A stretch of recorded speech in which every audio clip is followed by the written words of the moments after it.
We are asked to derive the formula for the sum to infinity of a geometric series by considering the limit of a sequence of partial sums. So the sum to infinity that we have is a over 1 minus r. So we're going to start with the formula for the sum to n terms of a geometric series. So that is sum to n terms is a bracket 1 minus r to the power of n all over 1 minus r.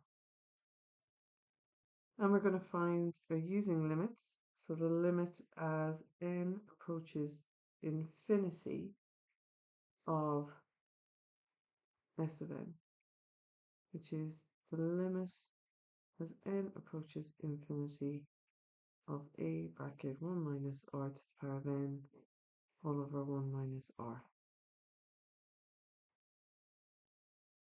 So using our laws of limits here, we can split the constant terms from the variable n. So taking our a over 1 minus r out here. So that would look like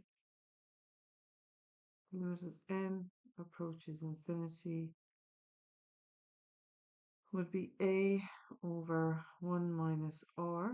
So bringing that out, multiplied by the limit as n approaches infinity. I'll just hear what's inside the bracket. What is included with the variable n there. And what we can also then apply is our laws of limits here when we have a difference. So what we should understand is that the limit of a difference, which is what we have here, of two functions is equal to the difference of the limit of those two functions. So we can apply the limit to the 1 and to the r to the power of n.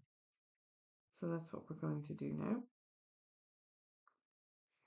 So that would look something like limit as n approaches infinity of s of n. So our a over 1 minus r will stay as it is. We have our limit as n approaches infinity of 1, which is just 1, minus our limit as n approaches infinity of r to the power of n.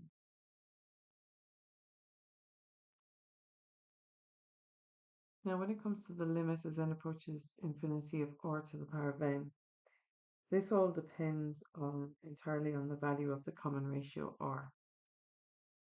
So if we have a common ratio that is greater than minus 1 and less than 1, so we can say that multiplying a fraction between minus 1 and 1 by itself an infinite number of times, so it's at the power of infinity, shrinks it towards 0. So what we can say is that the limit as n approaches infinity of r to the power of n is equal to 0. Okay, that's for, again, r being greater than minus 1 and less than 1. So putting that information back into what we have here, we can say that the sum to infinity would be equal to a over 1 minus r times 1 minus 0. And when we multiply that out, that shows us that the sum to infinity will be equal to a over 1 minus r. And that is our formula for the sum to infinity of a geometric series. Now that's proven strictly provided